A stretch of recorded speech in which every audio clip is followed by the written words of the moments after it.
81 पूर्णता की ओर अग्रसर हो रहा है और नव वर्ष 2082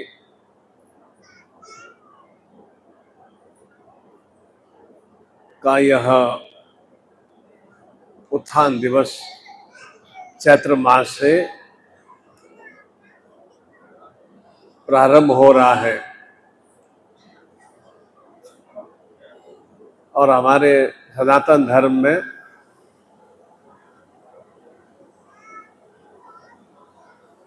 वर्ष में जो भी शक्ति पर्व आते हैं उन शक्ति पर्वों में जब चैत्र मास से नया वर्ष प्रारंभ होता है तो उसे नूतन वर्ष रूप में अपने सांसारिक गृहस्थ जीवन को पुरुषोत्तम शक्तियों के स्वरूप में निर्मित करने के लिए संपन्न किया जाता है। और ऐसे ही चैत्र मास में मर्यादा पुरुषोत्तम भगवान श्री राम जी का अवतरण पर्व भी हम रामनवमी को संपन्न करते हैं। और ठीक उसी तरह से आश्विन नवरात्रि की जो पर्व है वे शक्ति पर्व स्वरूप में 10 महाविद्या स्वरूप में संपन्न किए जाते हैं और उसकी पूर्णता भगवान श्री राम द्वारा विजयश्री पर्व के रूप में संपन्न की जाती है। अर्थात नव वर्ष हर रूप में शक्तिमय बने, हर स्वरूप में क्रियाशीलमय बने और साथ ही साथ वह शक्ति के साथ विजयश्री मय में स्थितियों की चेतना प्रदान कर सके। यह केवल हमारे ही सनातन धर्म में इस तरह से नव वर्ष को संपन्न करने का भाव चिंतन है। बाकी अन्य सांसारिक मनुष्य तो नव वर्ष केवल खाने पीने, मौज मस्ती और उड़दंग करने, ओला करने, जैसे कि हम 1 जनवरी को 1 जनवरी को हम देखते भी हैं, उसी तरह से वे व्यतीत करते हैं। और हमारे यहाँ सनातन धर्म में नव वर्ष शक्ति के अभ्यर्थना के स्वरूप में प्रारंभ किया जाता है। चाहे इसके अलावा पोष्य नवरात्रि हो या आषाढ़ी नवरात्रि हो, वे भी गुप्त नवरात्रि स्वरूप में शक्तिमय स्थितियों की प्राप्ति के लिए ही हमें चेतना प्रदान करते हैं। इसीलिए इस चैत्र मास के प्रारंभ से ही हमें यह चिंतन भाव और लक्ष्य बनाने चाहिए कि नव वर्ष 2082 विक्रम संवत जब प्रारंभ होगा तो हमें किस तरह से जीवन में सुश्रेष्ठता को प्राप्त करने के लिए साधनात्मक चिंतन की अभिवृद्धि करना है और उसी की अभिवृद्धि हेतु दीक्षा का भाव चिंतन होता है। अर्थात मुझे उस क्रिया में परफेक्ट होना है, दक्ष होना है, एक्सपर्ट होना है। जो भी मेरे जीवन में अभाव है, न्यूनता है, वे अभाव न्यूनताएं मेरी समाप्त हो सके और उस समय मैं उन्हें समाप्त करते हुए निपुणता की ओर, सुश्रेष्ठता की ओर में अग्रसर हो सकूं। वह भाव चिंतन साधनात्मक रूप से रहता है। अर्थात सृष्टि में मैं केवल और केवल ईश्वर की कृपा से देवी देवता की कृपा से, अपने कुल देवताओं की अनुकंपा से और माता पिता स्वरूप में उन शक्तियों के माध्यम से ही मैं इस संसार में आया हूँ और निरंतर निरंतर मेरा जुड़ाव इन सभी से बना हुआ है।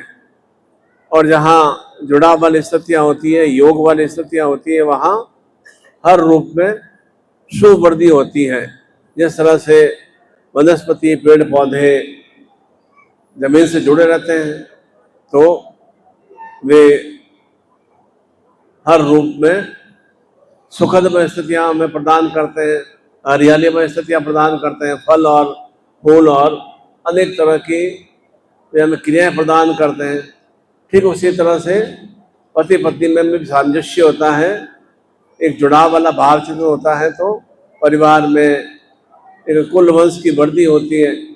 अर्थात मेरे ही स्वरूप में मैंने संसार में संतान की अभिवृद्धि की है, वह एक भाव चित्र होता है।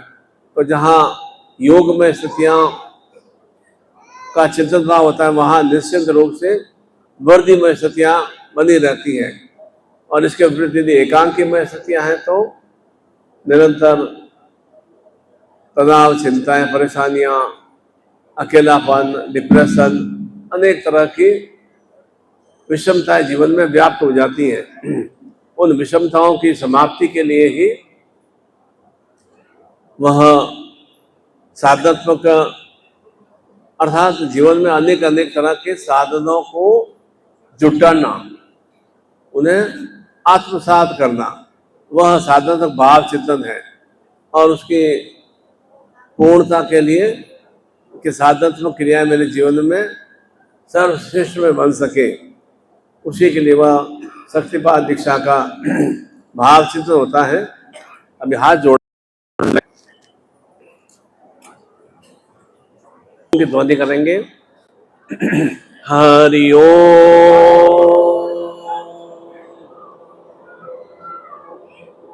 हरि ओम, हरि ओम।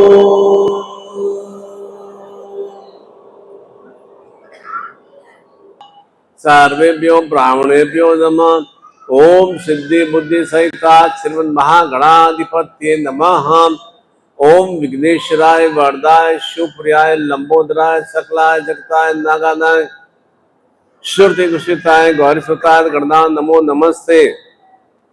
भक्तार्थिनाथ सप्राय गणेश्वराय विद्याधराय विक्राय वामनाय भक्त प्रसन्न वरदाय नमो नमस्ते। नमस्ते ब्रह्म रूपाय रुद्र रूपाय नमस्ते ब्रह्मचारिणे अन्याय पूज्याय सांगाय सपरिवार सकलाय सशक्तिकाय महागणाधिपति मायामी संकल्पम कुर्यात। सीधा ऐसे रखेंगे कि हमारे हाथ में वरुण देवता, जल देवता के माध्यम से हम जो भी हमारी काम में इच्छाएं पूर्णता से हम युक्त करना चाहते हैं, उसके लिए हम एक धारणा बनाते हैं, एक चिंतन बनाते हैं।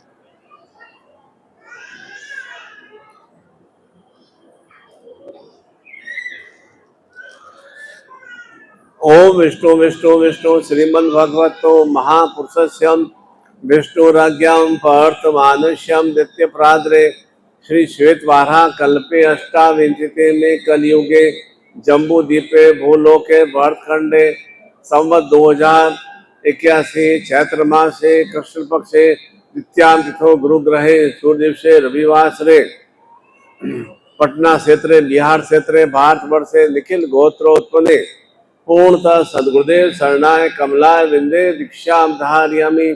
माता पिता का नाम बोलिए, पति पत्नी का नाम बोलिए और संतान का नाम बोलिए। पूर्ण आरोग्यता प्राप्यर्थम अखंड सावित्री स्वांग सौभाग्यवती चैतन्यता प्राप्यर्थम पुत्र पौत्र कुल वंश वर्धी शक्ति चैतन्यता प्राप्यर्थम संतान बाल गोपाल कृष्णत्व शक्तिवर्धी चैतन्यता प्राप्यर्थम व्यापार धन लक्ष्मी क्रिया शक्ति चैतन्यता प्राप्यर्थम संतान सरस्वती ज्ञान बुद्धि शतायु जीवन महाकाल महामृत्युंजय चैतन्यता प्राप्यर्थम संपर्क दे ही। अब बोले तम चित्ते मम चित्ते तम प्राण मम प्राण त्वम चिंतय मम चिंतय त्वम आज्ञा सजीवन परिपालय। और जो मन में इच्छा कामना हो मन धारण करके जल को छोड़ देंगे।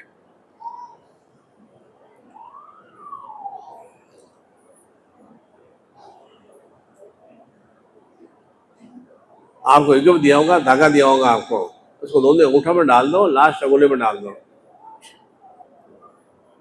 नहीं वो दोनों हाथ ऐसे ऊंचे कर दो।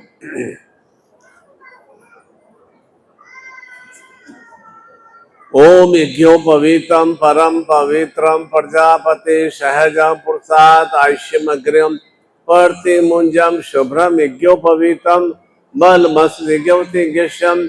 ओम शांतिरस्तु, ओम पुष्टिरस्तु, ओम तुष्टिरस्तु, ओम वर्धिरस्तु, अविघ्नमस्तु, आयुष्यमस्तु, आरोग्यमस्तु, शिवमस्तु, शिव कर्मास्तु, कर्म सर्व। ओम भगवती का अत्यंत प्रताम, भगवती महेश्वरी प्रताम, भगवती रिद्धिकर प्रताम, भगवती वर्धिकर प्रताम, भगवती पुष्टिकर प्रताम।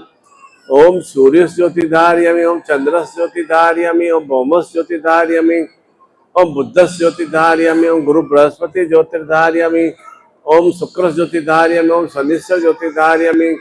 छागर राहु केतु पूर्णता नवग्रह यज्ञोपवीतम यज्ञ पुरुषम ज्योतिर्धार्यमी। गले मालक तक धारण कर दो इसको। न जाए थे शुक्लांबरम पुष्टम सुरासुरे सर्व विघ्न हर तस्मे गणाधिपत्ये नमः। सर्व मंगल मांगल्ये शिवे सर्वार्थ साधिके शरणे त्र्यंबके गौरी नारायणे नमोस्तुते। सर्वदान सर्व कार्येषु नास्ति तेषां मंगलम येषां हृदयस्थो भगवान मंगलाय तनम हरि। तदे लग्न से तारा बलम चंद्र बलम विद्या बलम देवबलम लक्ष्मी विश्रामिम लाभस्तेषां जयस्तेषां कुतस्तेषां पराज्यम येषां इंद्रियवर्ष्यामो यत्र योगेश्वर मूर्तिधरा नितिर्मतिम अनन्या समाजना परिपास्ते तेषां नित्यानां भुक्तानां यक्षोभाव्यम स्मृते सकल कल्याणम भारतम यत्र जायते पुरुषम तमंजम नित्यम भजन हरिम। सर्वेश्राम कार्येषु स्त्री मुदेशराम देवामधि संतुनम सिद्धिम वक्रतुंड महाकाय कोटि सूर्य निर्विघ्नम कुरुते सरकार सरदाम। ओम गणत्वाम गणपति को वामहे गणपति को वामहे निधिपति को वामहे वैश्वम आहम जानी गर्धम नाम तम जाशी गर्धम। ओम अम्बे अंबिके अम्बालिके न मानती कसंसु बद्रिकां कांपिल्यवासिम सुशांतिर्भवतु। ध्याय नित्यम महिषम चारु चंद्ररत्ना कल्पो ज्वालांगम विश्ववंद्य विश्ववंद्य निखिल भैरम पंचवर्त नेत्रम जाग्रम। ओम नमो संवाय च शंकराय च महेश्वराय च शिवाय च शिवतराय च। पूर्णतम गुरु प्रार्थना कुर्यात। आपके भाव से गुरु प्रार्थना करेंगे। गुरुर् ब्रह्मा गुरुर्विष्णु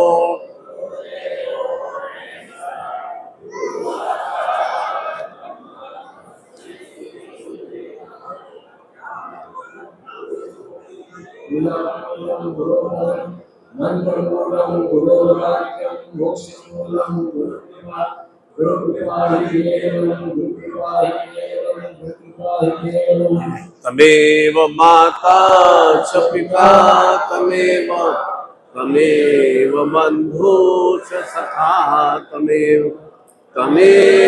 विद्या द्रविणं तमेव सर्वं मम देव देव। बोले ओम परम तत्वाय नारायणाय गुरुभ्यो नमः। ओम परम तत्वाय नारायणाय गुरुभ्यो नमः। ओम परम तत्वाय नारायणाय गुरुभ्यो नमः। ओम परम तत्वाय नारायणाय गुरुभ्यो नमः। ओम परम तत्वाय नारायणाय गुरुभ्यो नमः। ओम ह्रीं मम प्राण देह रोम प्रतिरोम चैतन्य जागृय ह्रीं ओम नमः। ओम ह्रीं मम प्राण देह रोम प्रतिरोम चैतन्य जागृय ह्रीं ओम नमः। ओम भूर्भुवः स्वः तत्सवितुर्वरेण्यं भर्गो देवस्य धीमहि धियो यो न प्रचोदयात्। ओम श्रीं श्रीं मम गृहे अष्ट लक्ष्मी आगम नमः। ओम श्रीं श्रीं मम गृहे अष्ट लक्ष्मी आगम नमः। ओम श्रीं श्रीं मम गृहे अष्ट लक्ष्मी आगम नमः। ओम श्रीं श्रीं मम गृहे अष्ट लक्ष्मी आगम नमः। मैं आता हूँ, आज्ञा चक्र पे हृदय पे लगा दो। पुनः हाथ हृदय से खोलो। ओम स्वस्ति न इंद्रो सर्वा स्वस्ति न पूषा विश्ववेदा स्वस्ति न नेमि स्वस्ति नो बृहस्पतिर्धातु प्रज्ञस्वा मरुत प्रसन्न मातरम शुभम यावानो विथेषु जगमय अग्नि जिह्वा मनव शूरचक्षो विश्वे नो देववसागमनीय भद्रत कर्णे सुण्याम देव हितम यदायु शतमिन्नु शर्दयन्ति देवाम यत्राम न चक्राम जरसम पुत्रा सोयत्र पितरो भवन्ति मानुमद्यारिता गंतो अदिति धोर्दिन्तिरन्तिक्ष माता स पिता स पुत्र विश्वे देवादिति पंच जनादिति जातम अदिति नित्यम ध्यो मम शिष्य ग्रह सर्व सुख सौभाग्यता प्राप्यर्थम आरोग्यता प्राप्यर्थम अखंड सावित्री स्वाग पति सतायु जीवन प्राप्ति वर्धि चैतन्यता प्राप्यर्थम संतान कुल वंश वर्धि शक्ति चैतन्यता प्राप्यर्थम ज्ञान बुद्धि ऊर्जा शक्ति वाग देवी क्रिया शक्ति पूर्णतः प्राप्यर्थम सर्व तांत्रोक्त प्रेत पिशाच घर बंधन शरीर बंधन रोग कष्ट बाधा मुक्ति निवारणथम पूर्णतः महाकाल महामृत्युंजय सतायु जीवन प्राप्ति वर्धि चैतन्यता प्राप्यर्थम संपर्क दे ही आज्ञा चक्र में हृदय पे नासिर वचनों को स्पर्श करा दो।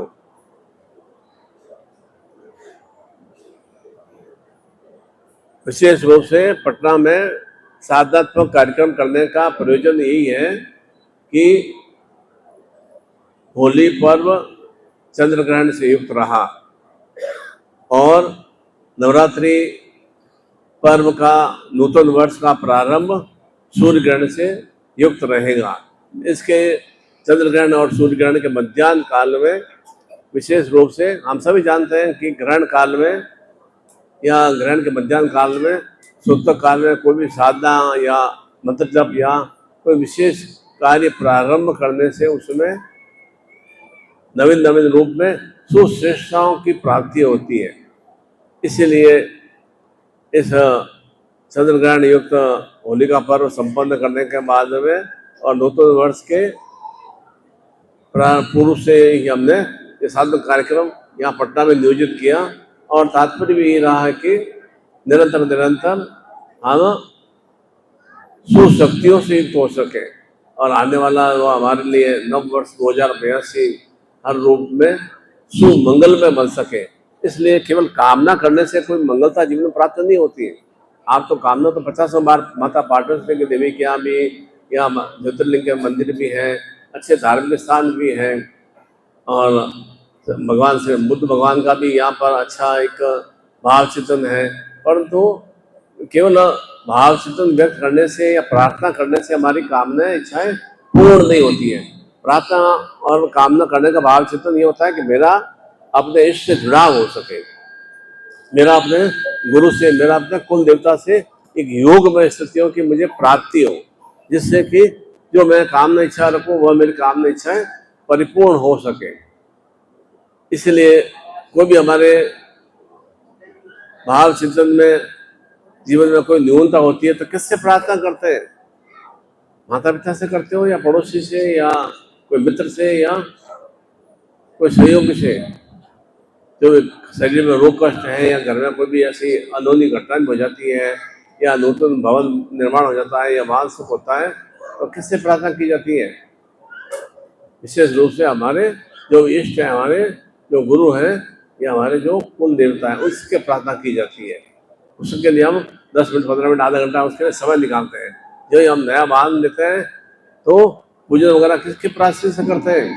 कि जो भी वैदिक मंत्र हैं, गणपति के मंत्र हैं, श्री सूक्त के मंत्र हैं, और जो प्राण प्रतिष्ठा के मंत्र हैं, उनके माध्यम से हम वह गुंजरण करते हैं।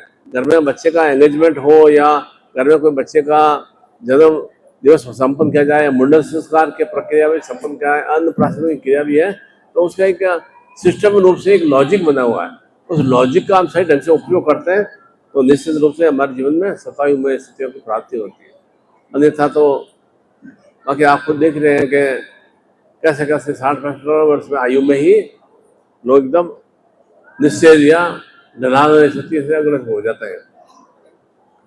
ऐसा ही एक बार देव देवताओं ने यह चिंतन किया कि कौन देवता सर्वश्रेष्ठ है।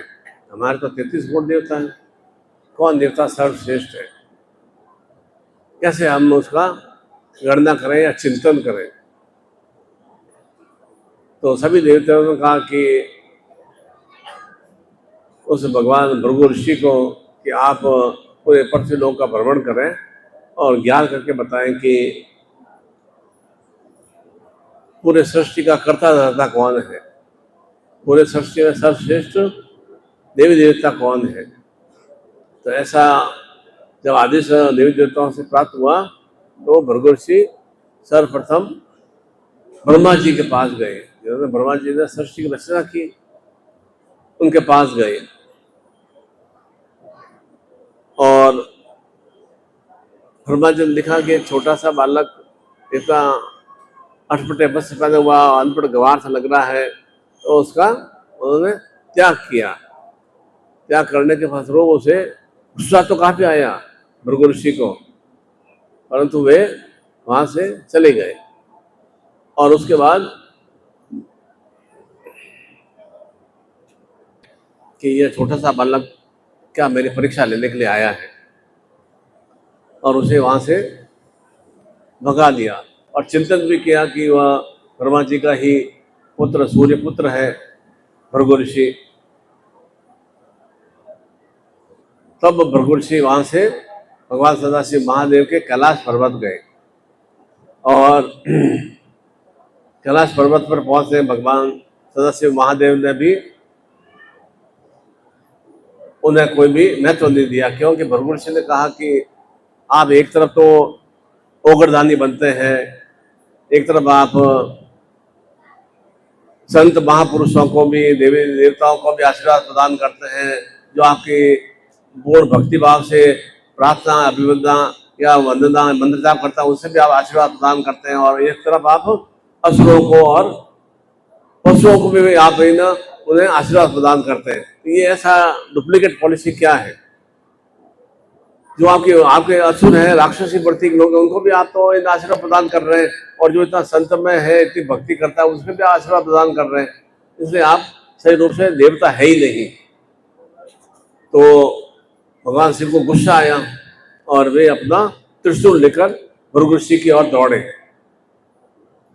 तब उन्होंने देखा कि अब मुझे तो किसी तरह से इसको समाप्त करना है, इतना क्रोध में आ गए थे। तो माता पार्वती ने जब देखा तो उन्हें शांत किया, और दोनों ही जगह में ज्ञात हो गया कि न तो ब्रह्मा सर्वश्रेष्ठ है, न भगवान सदाशिव महादेव सर्वश्रेष्ठ है। तो फिर भगवान विष्णु के पास में गए। क्रोध से तिलमिलाए हुए थे ही, क्योंकि ब्रह्मा जी के पास गए तो उन्होंने गुस्सा से अभिवादन किया, और शिव भगवान के पास में गए तो वे त्रिशूल लेकर उसके पीछे पड़ गए, गुस्से से भरे हुए थे ही, और जाते ही उन्होंने भगवान विष्णु के सीने पर जोर से लात मार दी। अब एक ऋषि की लात तो बहुत ही वज्र की तरह होती है। तो अचानक भगवान विष्णु की निंद्रा खुली, तो उन्होंने सीधा ही प्रणाम किया कि महाराज क्षमा करें, मैं थोड़ा निंद्रा में खोया हुआ था, मुझे आपका आगमन का ज्ञान नहीं रहा, परंतु कहीं आपको पैरों में चोट तो नहीं लगी? मेरी तो वज्र जैसी छाती है, आपको कहीं चोट का कुछ एहसास तो नहीं हुआ? और उसके बाद वे उसके पैर को भगवान भृगु ऋषि के पैर को सहलाने लगे और उन्हें चुंबन किया और उनका चरणामृत भी ग्रहण किया भगवान विष्णु ने। तो भृगु ऋषि ने देखा कि मैंने तो इतना तिरस्कार किया, मैंने इतना जोर से लात भी मारा, उसके बाद में भी उनके चेहरे पर किसी भी तरह का गुस्से का शिकन नहीं, कोई तरह का तनाव नहीं। तब भृगु ऋषि ने मान लिया कि पूरी सृष्टि के कर्ता दाता भगवान विष्णु ही है, इसलिए पूरी सृष्टि में अधिकांश 100 में से 100% से भी ज़्यादा लोग भगवान सदाशिव विष्णु की और माता गौरी की, लक्ष्मी की पूजा करते हैं। इसलिए युग रूप में पूजा की जाती है। कहीं अकेले भगवान विष्णु की पूजा नहीं करते हैं, अकेले माता लक्ष्मी की पूजा नहीं की जाती। जहाँ गणपति की पूजा होगी तो वहाँ रिद्धि सिद्धि की पूजा होगी, जहाँ भगवान शिव की पूजा होगी तो वहाँ पार्वती की पूजा होती है। कोई भी देवी देवता अकेले किसी की पूजा संपन्न नहीं की जाती है। और हमारे भी सनातन धर्म में भी ऐसी परंपरा है कि हमारे घर में भी कोई शुभ कार्य होते हैं तो पति पत्नी पूर्ण भावनात्मक रूप से, आत्मीय रूप से सामंजस्य करते हुए यज्ञ में, हवन में, पूजा में जैसा जैसा भाव सिद्ध होता है ये पूजा साथ में बैठ कर संपन्न करते हैं। अर्थात वे देवत्व स्वरूप में, शक्ति स्वरूप में वे साथ में विराजमान है। और तब से निरंतर भले ये कार्तिक अमावस्या हो या नहीं हो, तो भी हम नित्य प्रतिदिन माता लक्ष्मी की अभ्यर्थना आराधना करते हैं। शिव की आराधना कभी कभी करते हैं कि चलो श्रावण मास है या शिवरात्रि का पर्व है, उनके पढ़ने का पर्व है, उस समय हम भगवान शिव की, आज सोमवार है, उस समय हम भगवान शिव की अभ्यर्थना करते हैं। परंतु नित्य प्रतिदिन माता गौरी लक्ष्मी का तो कोई दिवस ही नहीं होता है। प्रत्येक दिवस पर हम करते हैं, चाहे वह मंगलवार का दिवस हो या गुरुवार का हो या रविवार का हो, प्रत्येक दिवस में माता लक्ष्मी से कामना करते हैं कि ओम लक्ष्मी नारायण, अर्थात मुझे जीवन लक्ष्मी और नारायण स्वरूप बने, सदगुरु में स्वरूप में, विष्णु में स्वरूप में बने। ये सर्वप्रथम प्रार्थना संकल्प में क्या बोला? ओम लक्ष्मी नारायणाभ्याम नमः, माँ महेश्वराभ्याम नमः। उसके बाद में हमने बोला भगवान सदाशिव महादेव और माता गौरी का उच्चारण किया, उसके बाद में गणपति का उच्चारण किया, उसके बाद में ग्राम देवता, स्थान देवता, भास्कर देवता और जो भी हमारे देवी देवता उनका हमने स्मरण किया कि वे सभी शक्तियां मेरे भीतर में समाहित हो, उसके माध्यम से मैं जीवन में देवत्व शक्तियों से युक्त हो सकूं। वो हमारा भाव चिंतन रहता है। किसे हम कोई उस जिसमें पूजा के लिए बैठते हैं उस समय मन में अंतस्वाद में एक बार बार भगवान का स्मरण करने से, चिंतन करने से उनकी शक्तियां भीतर में समाहित होती है। आप जब भी आराम से बैठे हैं या चिंतन करें, गुस्से में चिंतन करेंगे तो अनगल भाव चिंतन आएंगे। गुस्से में आपको बॉस ने किसी ने डांट दिया या आपको नुकसान हो गया, आप गुस्से में कोई बात करेंगे तो आपके किसी सामने वाले साहब प्रेम से बात कर ही नहीं पाएंगे, आपके भीतर में वह प्रेम भाव जागृत ही नहीं होगा। और अगर अंतस्भाव में प्रेम भाव जागृत हो गया तो उस समय आप प्रेम की सीमा के अंदर रहते हुए उनकी पराकाष्ठा से युक्त होंगे और उससे आप फिर गुस्से में क्रोधित नहीं होंगे। उस समय आपके अंदर प्रेम का अंकुरण का विस्तार हो रहा है। तो जैसे भाव चिंतन हम बार बार ईश्वर का अभ्यर्थना आराधना करते हैं तो उनकी शक्तियों से युक्त होते हैं। और इसके विपरीत असुरों का या राक्षसों का या अनगल गालिगोल का उच्चारण करते हैं तो जीवन भी इस तरह से विषाक्त में बन जाता है, विश्व में बन जाता है। इसलिए नित्य प्रतिदिन प्रातः उठते ही क्यों माता सरस्वती का, लक्ष्मी का, गणपति का अभ्यर्थना आराधना की जाती है, शक्ति की आराधना की जाती है। क्यों प्रातः उठते ही भगवान को नमन किया जाता है, अपने इष्ट को, अपने कुल देवता को नमन किया जाता है। क्यों प्रातः उठते ही दीपक प्रज्वलित कर इन उनके जो भी हमारे साधा विधान विधि विधान होता है उसके तरह से हम मंत्र जाप या पूजा अर्चना संपन्न करते हैं। तो उसका लॉजिक है कि वह दिवस हमारे लिए शुभ मंगलमय रहे, वह जीवन हमारे लिए, दिवस हमारे लिए सुश्रेष्ठमय रहे। उसके लिए हम प्रातः और किसी का अभ्यर्थना आराधना नहीं करते हैं, तो कोई पति की या पत्नी की या बच्चों की अभ्यर्थना आराधना नहीं की जाती है। और जो क्रिया है वह कार्य हम करते हैं कि उन्हें किस तरह से ऑफिस में जाना है, स्कूल जाना है, वह हम कार्य करते हैं, वह तो हमारा एक तरह से कर्तव्य है। परंतु जीवन में किस तरह से हम उन कर्तव्यों को करते हुए सुश्रेष्ठ में युक्त हो सके, उसके लिए हम ईश्वर की अभ्यर्थना आराधना करते हैं, कुल देवी देवता की अभ्यर्थना, जिससे कि मंगलमय सुस्थिति की प्राप्ति होती है। दीपक क्यों प्रज्वलित किया जाता है कि जीवन में प्रकाश में स्थितियों का विस्तार हो, जीवन का अंधकार समाप्त हो सके। धूपबत्ती अगरबत्ती क्यों प्रज्वलित करते हैं कि घर में सुगंधमय स्थितियों का विस्तार हो, एक आनंदमय स्थितियों का विस्तार हो। इसलिए कोई एक लॉजिक है। और कोई क्रिया करने के लिए ऐसा दीपक या धूपबत्ती नहीं जलाते हैं, केवल अभ्यर्थना आराधना, पूजा साधना या आरती या सांध्य आरती या कोई भी विशेष क्रिया संपन्न करते हैं। इसलिए प्रत्येक शुभ कार्य में अग्नि तत्व भाव को प्रमुखता दी गई है। चाहे वह गृह प्रवेश का हो, उस समय भी यज्ञ हवन किया जाता है, पंडित जी से पूजा अर्चना हम कराते हैं। चाहे बच्चे का युगम संस्कार हो, मुंडन संस्कार हो, या एंगेजमेंट की क्रिया हो, या विवाह की क्रिया हो, या मृत्यु की क्रिया हो, तो मृत्यु के 12-13 दिन बाद में जैसा जैसा हमारा भाव सिद्ध होता है, उसके बाद में भी हवन की एक क्रिया संपन्न की जाती है, जिससे कि निरंतर निरंतर मेरे भीतर में अग्नि तत्व भाव चिंतन की वृद्धि होती रहे। वह हमारा एक प्रमुख कारण होता है। भले घर में मेरे पिता की मृत्यु हो गई है, या मेरे भाई की या पुत्र की मृत्यु हो गई है, परंतु उसके बाद में भी तर्पण की क्रिया संपन्न करने के बाद जैसा जैसा हमारा लॉजिक का 3 दिन 5 दिन 8 दिन 13 दिन 14 दिन पूरा संपन्न होने के बाद में एक हवन अवश्य संपन्न किया जाता है। और नित्य प्रतिदिन सुबह शाम दीपक जलाने का भाव चिंतन भी यही है कि जो भी असुर वृत्तियां हैं, राक्षस वृत्तियां भी समाप्त हो सके और जीवन में प्रकाश में स्थितियों का विस्तार हो सके।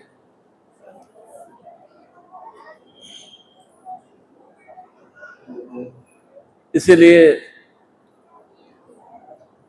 एक बार राजा ने प्रश्न किया,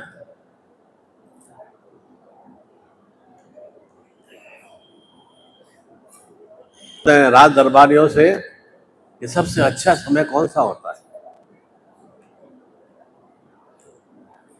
और दूसरा प्रश्न किया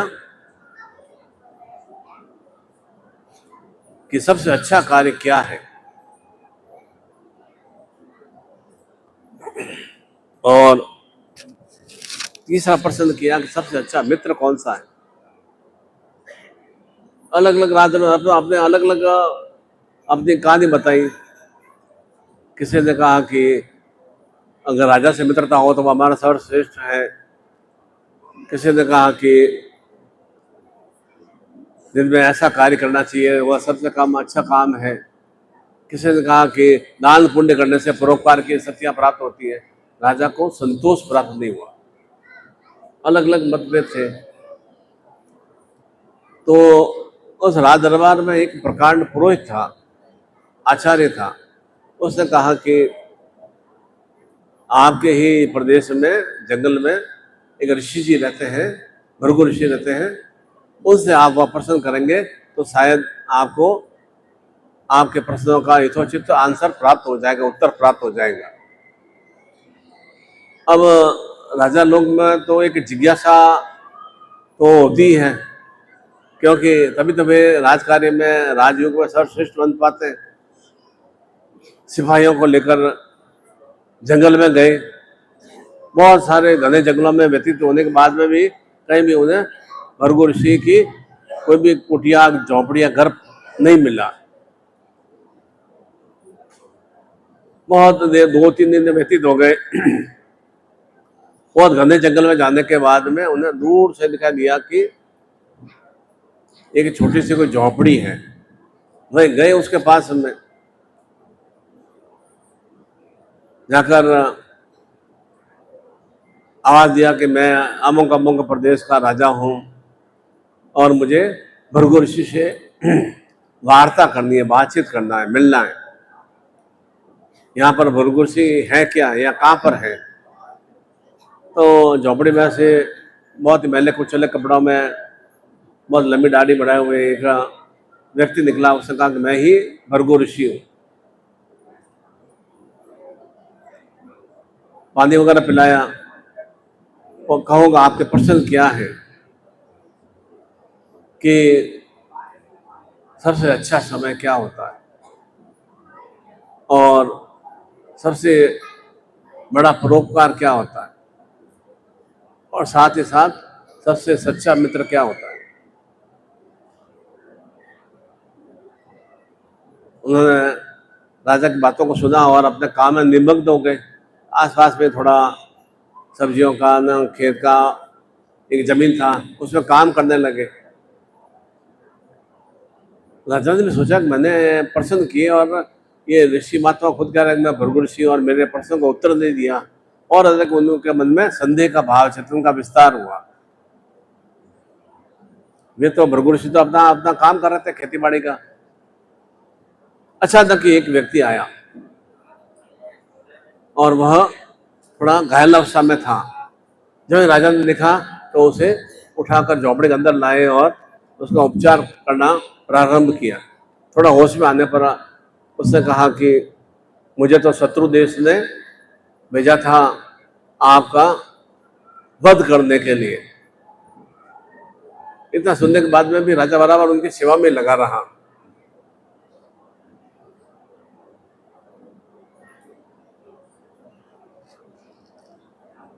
थोड़ी देर बाद में भृगु ऋषि आए। पुनः राजा ने कहा कि प्रणाम, मैंने आपसे कुछ थोड़ी देर पहले प्रश्न किए थे, मुझे उत्तर नहीं मिला, मेरी जिज्ञासा बहुत ज्यादा है। तो भृगु ऋषि ने कहा कि आपने उस व्यक्ति की सेवा करके आपको तो उत्तर प्राप्त हो गया होगा, मैं नहीं समझ पाया। तो भृगु ऋषि ने कहा कि सबसे बड़ा परोपकार बिना किसी को देखे हुए उसकी सेवा भावना के प्रति समर्पित रहना। यह नहीं देखना कि वह कौन मित्र है या शत्रु है या रिश्तेदार है या पड़ोसी है या कौन है। अगर उसको कोई सेवा की आवश्यकता है तो वह सेवा कार्य हम निस्वार्थ भाव से संपन्न करते हैं, तो वह सबसे बड़ा परोपकार है। तो और दूसरा प्रश्न था कि सबसे अच्छा समय क्या है? कि सबसे अच्छा समय वर्तमान है, प्रेजेंट टाइम सबसे अच्छा है। इस समय का हम सदुपयोग कर लेते हैं तो निश्चित रूप से हमारा भविष्य सर्वश्रेष्ठ बन जाता है। ऐसा नहीं है कि आज रविवार है अच्छा नहीं है, आज मंगलवार है, आज एकादशी है, आज अमावस्या है, आज कालरात्रि है, ऐसा नहीं होता है। प्रत्येक दिवस भगवान ने जो बनाया है वह सर्वश्रेष्ठ बनाया है। प्रत्येक समय जो बनाया है, चाहे वह 5 बज रहे हो, चाहे 5:30 बज रहे हो या रात्रि के मध्य काल हो, प्रत्येक समय सर्वश्रेष्ठ है।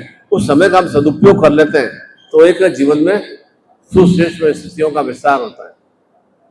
और तीसरा, सबसे अच्छा मित्र कौन सा है? सबसे अच्छा मित्र आपका मन है। सबसे बड़ा मित्र आपका मन है। बाकी तो जो भी मेरे साथ में क्लास में पढ़ने वाले थे या मेरे पड़ोसी थे या मेरे ऑफिस में काम करने वाले थे, वे तो समय आने पर अपना आप ही निकल जाते हैं।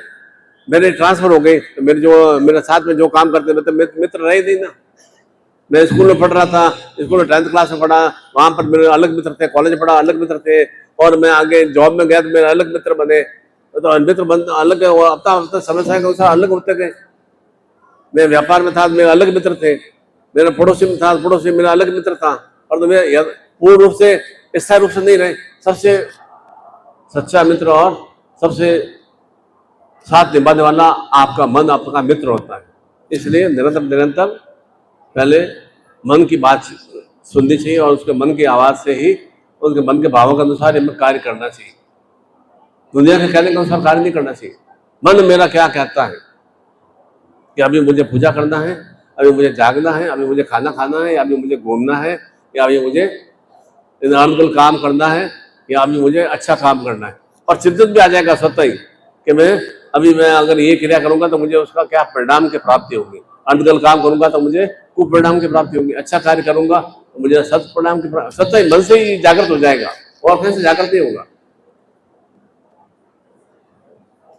इसलिए चिंतन करना चाहिए कि हमें अपने मन की आवाज को ज्यादा सुनने की क्रिया करनी चाहिए। दुनिया के अनुसार नहीं चलना। आए हम अकेले है ना, जाने में अकेले है ना, तो दुनिया की बातों को क्या सुनना। दुनिया तो आप कुछ भी अच्छा करोगे तो भी आपको कहेगी कि ये क्यों अच्छा कर रहा है, और कुछ भी खराब भी करोगे तो ये तो क्यों खराब क्यों कर रहे हो इतना। हर साइड से दुनिया तो आपको प्रताड़ित करेगी, आपको विरोध में खड़ी रहेगी। दुनिया के सपोर्ट से आप जीवन में उन्नति प्रगति नहीं कर सकते। केवल अपने मन के सपोर्ट से, मन का सहयोग से जीवन में उन्नति प्रगति कर सकते हैं। इसलिए निरंतर जो भी आपके भीतर में नकारात्मक भाव आते हैं स्वतः ही मालूम पड़ जाएगा तो नकारात्मक भावों के कारण से मेरा जीवन में क्या हानि होने वाली है। तो सकारात्मक सोच आती है कि अच्छा मुझे जीवन में अच्छी अभिवृद्धि करना है, फिर भले ही हमें नुकसान भी हो गया चिंतन तो रहेगा, चलो मैंने मन की आवाज सुनी, चलो मेरे कुछ क्रियाएं अनगल रही, इस कारण से मुझे नुकसान हुआ। और दुनिया के कारण से तो क्या सुनने के बाद में तो क्या होगा, नुकसान तो होना ही होना है। इसलिए कहते हैं ना कि जो कोशिश करता है ना वह जरूर सफल होता है। एक तो मैंने सोच लिया कि नहीं यार यूपीएससी का एग्जाम है, मेरे से तैयारी हो नहीं पाएगी। कौन ऐसे यूपीएससी का इंजीनियरिंग का एग्जाम है, डॉक्टरी का, एमबीबीएस का एग्जाम, एंट्रेंस वाला, नीट का परीक्षा है, मेरे से तो हो नहीं पाएगा। तो क्या हुआ, निश्चित रूप से पहले ही मैंने अपनी हार तो मान ली। अब मैं ये नहीं इसके विपरीत उस क्रिया में लग जाता हूँ नीट की परीक्षा के लिए या कंपटीशन के लिए या कुछ भी XYZ कार्य के लिए, कुछ भी अच्छा मुझे इतने घंटे मेहनत करना है, काम करना है, परिश्रम करना है, उसके लिए लग जाता हूँ। अब उसके बाद में भी मुझे अगर कुछ नुकसान हुआ या हानि हो गई या मेरे कार्य सफल नहीं हुआ और तो अफसोस तो नहीं रहेगा ना। ठीक है, मैंने प्रयास मेरे करने में कुछ न्यूनताएं रही, पहले तो मैं बिल्कुल प्रयास ही नहीं कर रहा था, नहीं मेरे साथ हो ही नहीं पाएगा। हम इसी कारण से जीवन में उन्नति नहीं करते हैं, हर समय डर पाया मेरे साथ ये हो नहीं पाएगा, मैं तो ये कर नहीं पाऊंगा, मेरे लिए तो ये असंभव है। ये जो अंदर में भाव से आता है ना, तो ये हमें क्या है, नार की स्थितियों का ढकेलते हैं, क्योंकि पहले से हमने आप में डर बैठा दिया अंदर, मैं तो ये कर नहीं पाऊंगा, मेरे से तो होगा नहीं, मेरे तो इस तरह से क्रिया हो नहीं पाएगी, मेरे में तो इतनी शक्ति ऊर्जा नहीं है। अर्थात पहले से हम शक्तिहीन से बन गए। और ये रहेगा कि नहीं, कोशिश तो करें, कोशिश करेंगे तो निश्चित रूप से कुछ न कुछ तो हमें प्राप्त करके ही उठेंगे। और कई बार तो क्या होता है, कोशिश करने से निश्चित रूप से हमें सफलता प्राप्त होती ही होती है। अब आप कोशिश करोगे नहीं, अब गुरुजी ने तो बुलाया कि नवरात्रि आ रही है, अब सूर्यग्रहण भी आ रहा है और आपको इन दुर्गा का पाठ भी करना है, प्रावरण तो करें, नहीं होगा आपके सप्तशती के 700 श्लोकों का पाठ नहीं हो पाएगा, कोई बात नहीं, 50 श्लोकों का पाठ होगा, 50 हिंदी अनुवाद का पाठ होगा, 70 का होगा, 100 का होगा, 10 का तो होगा, कुछ तो किया ना आपने। एक तो नहीं करते बिल्कुल भी, 700 श्लोक एक श्लोक भी नहीं बोलते, एंग लिंग चामुंडा विषय भी नहीं बोलते, तो कुछ भी आपको परिणाम नहीं। तो आपने 10 श्लोकों को बोला है तो उसका शुभ परिणाम तो कुछ न कुछ तो पॉजिटिव प्राप्त हो गई होगा। फिर आपको लगेगा कि नहीं मैंने तो 5 पाठ किए, अरे मेरे को तो 13 पाठ पूरे करने थे, कोई बात 8 पाठ पीछे रह गए, अगले बार मैं और प्रयास करूंगा। तो कुछ न कुछ आपको चिंतन मिला ना, 5 पाठ का, 7 पाठ का, 10 पाठ का चिंतन तो मिला ना। तो निश्चित रूप से कोशिश करने से उसको सफलता अवश्य मिलती है। फिर उसके कहा जाता है ना, क्यों कहा जाता है कि हार के बाद भी जीत है। हार पराजित होना कोई मतलब कोई गलत काम नहीं है, बहुत असंभव या बहुत ही गिदड़ना काम नहीं है, परंतु नहीं करना बहुत ही गलत काम है, बिल्कुल भी नहीं करना वह एक गलत काम है।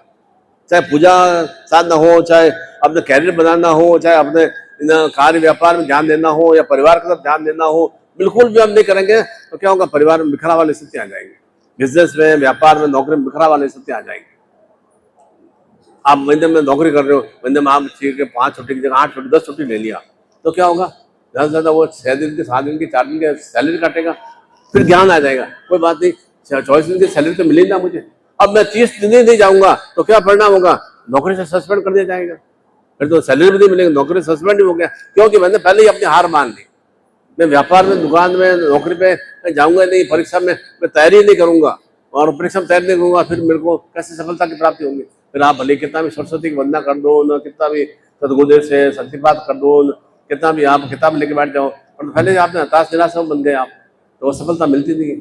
इसलिए नित्य प्रतिदिन कहा जाता है, नित्य प्रतिदिन हमें प्रातः वेला में और सांध्य वेला में अवश्य दीपक प्रज्वलित करना चाहिए, भगवान का स्मरण करना चाहिए, 5 मिनट भी करें, वो भी नहीं हो पाए कोई बात नहीं, 10 मिनट आप आंखें बंद करके भी पूजा स्थान में बैठे, स्वतः ही आपको अपने इष्ट से, अपने कुल देवता से, अपने सदगुरु से प्रेरणा की प्राप्ति होगी, निश्चित रूप से होती है।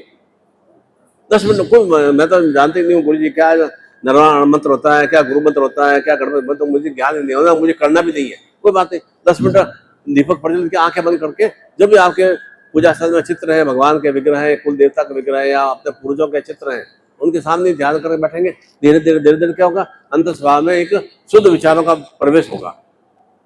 अर्थ उस पूजा स्थान में बैठने पर ही हमें अनुकूल भाव विचार आते हैं, कोई लड़ाई झगड़े के भाव से ज्यादा आते हैं, किसी को गाली गलौज करने के भाव से उसी समय ज्यादा आते हैं, क्योंकि उस समय धीरे धीरे हमारा मन इन से शांत होने की ओर अग्रसर होता है। इस कारण से उस समय हमें क्रोध वाली स्थिति आती है कि मेरे साथ मुझसे ऐसा कर दिया, पड़ोस ने ऐसा कर दिया, ऑफिस में ऐसा कर दिया, दुकान में ऐसा कर दिया, मेरे भाई ने ऐसा कर दिया। उस समय भी अनुकूल विचार आते हैं, उसको मैं ऐसे जवाब दे दूंगा, उसको ऐसे। तो नित्य प्रतिदिन 10 मिनट बैठेंगे ना, धीरे धीरे अधिकारी किस किस से मैं शत्रुता निभाता रहूंगा, किस किस जीवन में शत्रुता निभाते मेरा जीवन ऐसे शत्रु में बन जाएगा, समाज विनाश में बन जाएगा। मुझे ऐसा क्या क्रिया करना है, उसे अपनी क्रिया किया छोड़ो ना, मुझे अपने आपको जीवन में कैसे सुचितापूर्ण सर्वश्रेष्ठ में बनना है वह चिंतन करेंगे ना, तो धीरे धीरे उसके प्रति शत्रुता भाव स्वतः ही समाप्त हो जाएगा। चाहे वो परिवार के सदस्यों के प्रति हो, चाहे बच्चों के प्रति हो, या रिश्तेदारों के प्रति हो, या पड़ोसियों के प्रति, या और किसी के प्रति हो, स्वतः ही समाप्त हो जाएगा। और फिर लगेगा कि नहीं, मुझे तो अपने आप में जीवन में कैसे लक्ष्यों को प्राप्त करना है।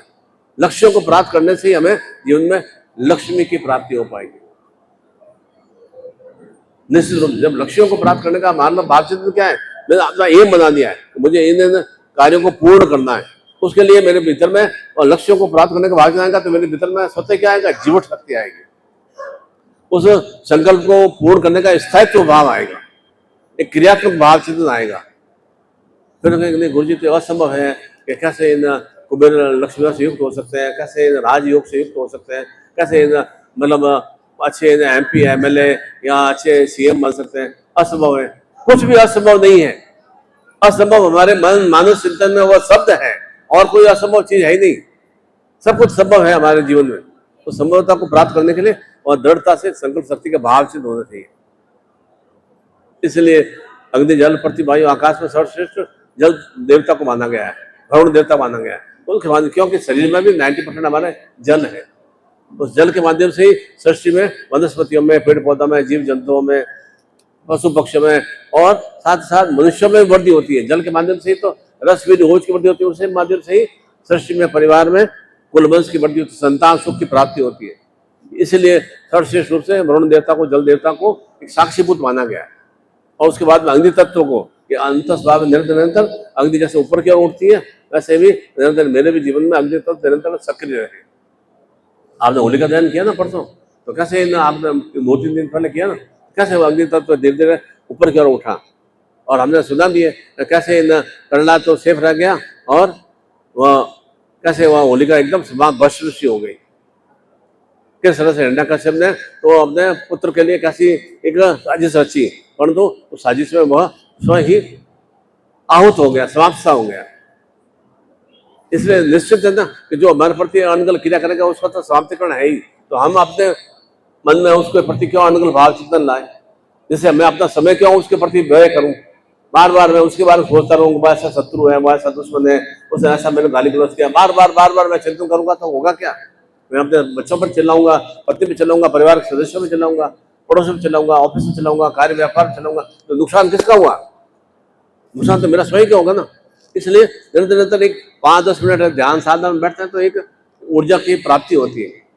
और वैसा ही विशेष मैंने बार बार क्यों कहा कि चंद्र ग्रहण से सूर्य ग्रहण के नियोजित ये मध्य में दोनों ही काल हमेशा सर्वश्रेष्ठ होते हैं। चंद्र ग्रहण में साधना संपन्न करने से और सूर्य ग्रहण में साधना संपन्न करने से एक सुश्रेष्ठता की प्राप्ति होती है।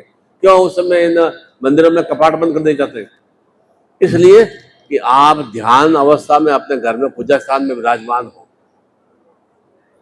और कोई लॉजिक नहीं है मंदिरों के कपाट बंद करने का, और कोई कारण नहीं है।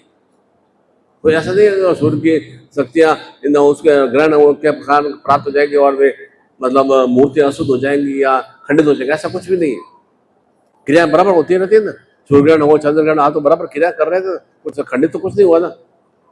उसका लॉजिक यही है कि उस समय मैं अपने घर में पूजा स्थान में बैठकर मैं ईश्वर के व्रत आराधना करूं, वह शुभ मुहूर्त और काल है। ऐसा ही इस मध्याह्न काल में जो भी हमें जीवन में सूर्य तेजस्विता में शक्तियों की प्राप्ति करना है, अर्थात मेरे जीवन का अंधकार में समाप्त हो। अंधकार में मेरे जो भी रोग है, कष्ट पीड़ा है, धन का अभाव है, संतान प्राप्ति नहीं हो पा रही है, या संतान आज्ञाकारी नहीं है, या पति पत्नी में सामंजस्य नहीं है, तो वे सभी जीवन के क्या है, अंधकार में स्थितियां। वे सभी जीवन के क्या है, नार की परिस्थितियां हैं। और नरक स्वर्ग और कहीं नहीं है, सब कुछ हमारे साथ में ही, सब युग रूप में चलते रहते हैं। दुख और सुख, लाभ और हानि, जय और पराजय, ये सब जीवन है तो मृत्यु, मृत्यु है तो जीवन, ये तो बराबर चलते रहते हैं। उससे हम जीवन में किस तरह से सुस्थितियों से युक्त हो सके, वह हमारा चिंतित भाव होना चाहिए। उसी के लिए विशेष रूप से अभी बहुत ही कम न्यूनतम राशि में वह सूर्य तेजस्विता शक्तिपात की दीक्षा प्रदान की जाएगी, अर्थात सूर्य के समान जिस तरह से प्रातः बेला में सूर्य दिखा सा लाल एकदम शुक्र दिखाई देता है, सिंदूर कलर दिखाई देता है, और जो ही वह मध्याह्न काल में पहुंचता है तो कैसे एकदम वह उसका तेज में प्रकाश में स्थितियों से हो जाती है। तो हमारा भी जीवन जो मध्याह्न काल में पहुंचे, हम भी किस तरह से तेज में स्थितियों से युक्त हो, और सांध्य बेला में जब हम किस तरह से सूर्य एकदम अस्ताचल के अग्रसर होता है शांत शांत भाव से, ठीक उसी तरह से हमारा भी जीवन ऐसा ही हो कि प्रारंभ में भी हम जब भी सुबह उठे तो एक शुक्ल लाल रंग एक चेतना में क्रिया से युक्त होकर उठे, और उस कर्म करते हुए अपने आप को कुंदन की तरह एक सूर्य की तेजस्वी से युक्त हम अपने आप को जीवन को बना सके। और सांध्य बेला में जो जो हमारे जो कार्य में ढलान वाली स्थिति आए तो एकदम शांत वाला भाव चिंतन आए। इसलिए चिंतन करना चाहिए कि अंधकार में समय मेरा खराब समय है, तो खराब समय में निकल जाएगा। क्यों कहा जाता है ये समय भी बीत जाएगा, क्यों कहा जाता है? हर समय तो एकदम यथार्थ रहता नहीं है ना। आज आपका दुख वाला समय, कष्ट वाला समय घर में है, परेशानियां हैं, हमेशा नहीं रहता ना। क्यों नहीं रहता है? आप प्रयास करते हो तो वह दुख और कष्ट समाप्त होते ही है, और सुख भी आएगा। तो ऐसा नहीं है सुख भी बराबर जीवन भर साथ ही साथ बना रहेगा, तो वह सुख वाला समय भी निकल जाएगा। तो ये तो जीवन में बराबर चलता रहेगा, बैलेंस चलता रहेगा। हम आए हैं तो जीवन में जाना ही है, जाएंगे नई नई कौपले, नए नए हमारे संतान हमें आगे हमारे जो अभिवृद्धि को प्राप्त होंगे, तो तभी हम जीवन में एक सूर्य तेजस्वी शक्तियों से युक्त हो पाएंगे। इसी के लिए विशेष रूप से इस आने वाले सूर्य ग्रहण पर्व से पूर्व वह हम एक शक्तिपात की चेतना से अभिभूत हो जाते हैं। अर्थात मेरे जीवन में वह एक निराशा रूपी स्थितियां हैं, एक निरंतर शक्तिहीन वाला भाव चिंतन है, उसे समाप्त करना वह एक गुरु का कार्य है। किस तरह से मैं शक्ति ऊर्जा से चेतना से अपना परिपूर्ण अपने जीवन को बना सकूं, तो निश्चित रूप से उसका हमें शुभ लाभ की प्राप्ति होती है। जिस तरह से हम अच्छा खान पान करते हैं तो कैसे शरीर में एकदम चेतना बनी रहती है, कैसे ऊर्जा से कहो बहुत शरीर हमारा ऊर्जा से युक्त हो रहा है, ताकत और चेतना से युक्त हो रहा है, कर्मशीलता से युक्त हो रहा है। और ये अनगल भोजन कर लेते हैं, मीठ भात खा लेते हैं, या मद्यपान दारू या धूम्रपान कर लेते हैं, तो शरीर के अंदर कैसे विकार आ जाते हैं।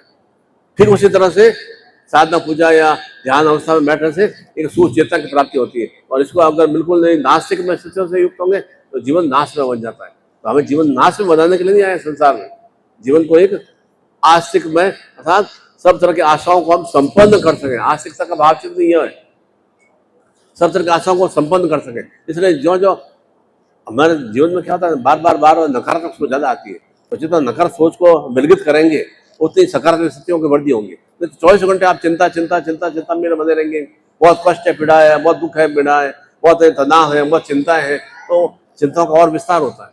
और कहेंगे ये चिंता है, ठीक है मेरे साथ में ना, तो निश्चित रूप से उसका समाधान भी है।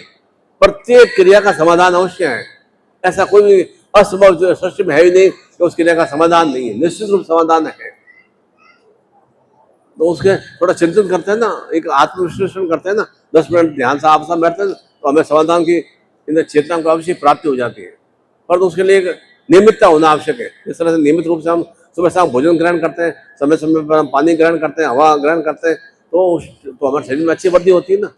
ऐसा नहीं 10 दिन का भोजन एक दिन में आप खाते नहीं हो ना, 10 दिन का पानी एक दिन नहीं पीते हो ना। समय समय जब प्यास लगती है तब पानी पीते हैं, जब जब भूख लगती है और हमारे थोड़ा शरीर में असुविधा साथ है तब भोजन ग्रहण करते हैं।